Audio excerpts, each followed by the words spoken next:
babuuzaako mwenna akaseera kannaku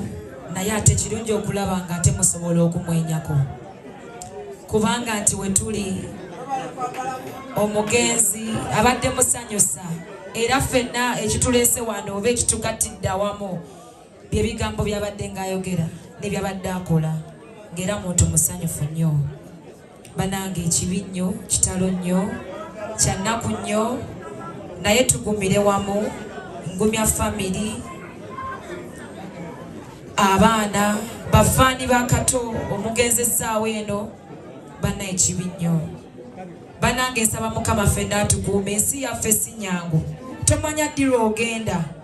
era n'olw'ensonga eyo buli omu kyakola banange ensi tekwemazaamu making sure oli musanyufu ate obuntu bulamu busigale mu ffe mu byonna bye tukola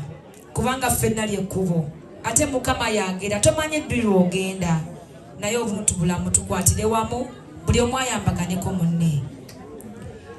nze ndi muyimbi era munjagadde lwa muziki wange mbeebaza nnyo mwebale kutubeererawo omukwano gukyukamu omukwano gulumanga katalitali osito takulaba osesetera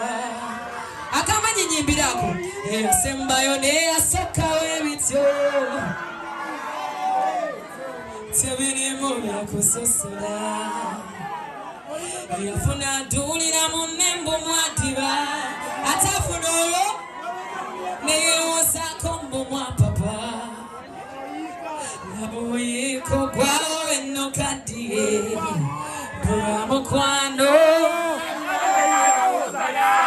abambeja n'abalangira baliwa atete bambuza otulo bwe njagala kumakya mu ttuntu komekiro ndi wambala super quality tugende ng'omanyi tiwamma ebyaffe bikyuka muko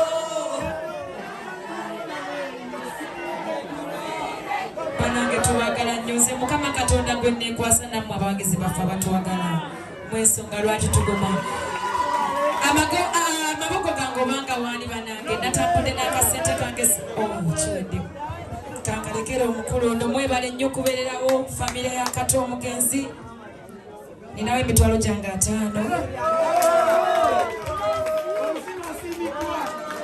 tweyanze nnyo tweyanzenge